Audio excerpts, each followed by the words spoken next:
calls us, don't let it fade.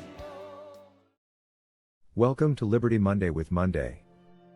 Today, we continue our series through the Declaration of Independence by examining the 5th and 6th of the 27 grievances listed by the founders. These grievances may sound procedural at first, but they strike at the very heart of representative government, consent of the governed, and the danger of centralized power. The founders were not merely complaining about inconvenience. They were documenting a deliberate pattern of behavior that made self-government impossible and liberty unsustainable. Context: why these grievances matter. By the time these grievances were written, the American colonists had already spent years petitioning, negotiating, and attempting reconciliation with the British Crown. What they encountered instead was obstruction, coercion, and manipulation of political authority. Grievances 5 and 6 focus on how laws are made, or prevented from being made, and how representative bodies were treated when they resisted unjust power. Together, they reveal a critical truth. Liberty does not disappear overnight. It erodes when lawful processes are distorted and when those who represent the people are punished for doing their duty. The 5th grievance: laws withheld unless rights are surrendered.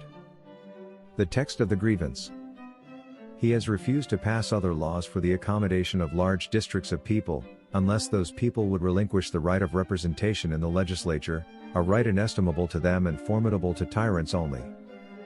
What the founders were saying. This grievance addresses a deeply troubling tactic used by the Crown, withholding necessary laws unless the people surrendered their right to representation.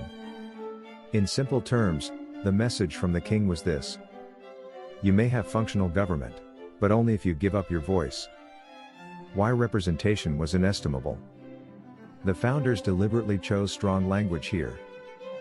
They describe representation as inestimable, beyond measure in value, essential to liberty, dangerous only to tyrants, not to free people. To the colonists, representation was not a privilege granted by government. It was a natural right, rooted in the idea that laws derive legitimacy from the consent of the governed. The coercive nature of this abuse. This grievance is especially important because it reveals coercion disguised as governance. The Crown refused to pass laws needed by growing populations, used basic governance as leverage, demanded political surrender in exchange for administrative functionality. This is not compromise. It is extortion through power. Why this threatened liberty?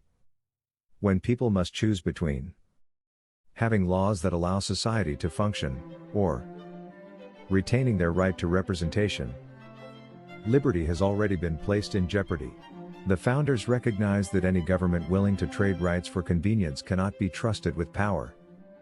The 6th grievance: punishing legislatures for standing firm. The text of the grievance: he has dissolved representative houses repeatedly, for opposing with manly firmness his invasions on the rights of the people. What this means in plain language. When colonial legislatures resisted unjust laws or defended the rights of their constituents, the Crown responded not with dialogue, but with force. The king dissolved elected assemblies, did so repeatedly, targeted those who showed manly firmness in defending rights. This grievance documents a direct assault on self-government. Why dissolving legislatures is so dangerous.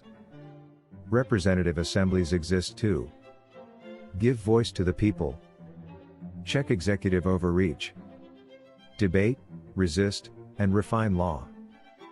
By dissolving these bodies, the Crown removed accountability, local consent, peaceful means of opposition.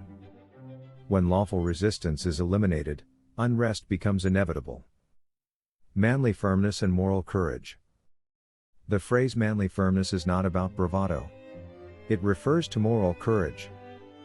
The founders were praising representatives who refused to yield under pressure, stood against rights violations, accepted personal and political risk to defend liberty.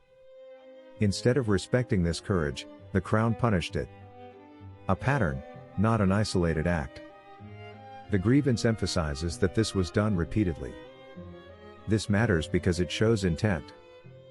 The crown was not correcting dysfunction, it was silencing dissent, crushing opposition, conditioning obedience through fear. That is the behavior of authoritarian power, not lawful governance. The deeper principle behind both grievances. Together, Grievances 5 and 6 expose a coordinated strategy. Withhold laws unless rights are surrendered. Dissolve assemblies when rights are defended. This creates a no-win scenario for free people. Either you accept governance without representation, or you lose governance entirely when you resist. The founders understood that a system designed this way cannot be reformed, it must be replaced. Why these grievances still matter today. These grievances are not relics of colonial history. They are warnings. They remind us that representation must never be conditional. Legislatures must be free to oppose executive power. Rights cannot survive where dissent is punished. The Declaration teaches us that liberty requires structure, courage, and constant vigilance. In closing, Grievances 5 and 6 show us that the road to independence was not paved by impulse, but by experience, hard lessons learned through repeated abuses of power. The founders documented these grievances not to inflame, but to justify separation. They wanted the world to understand that their break from Britain was not rebellion, it was necessity. And that lesson remains as relevant today as it was in 1776. Thank you for watching. As always, stay informed, stay free.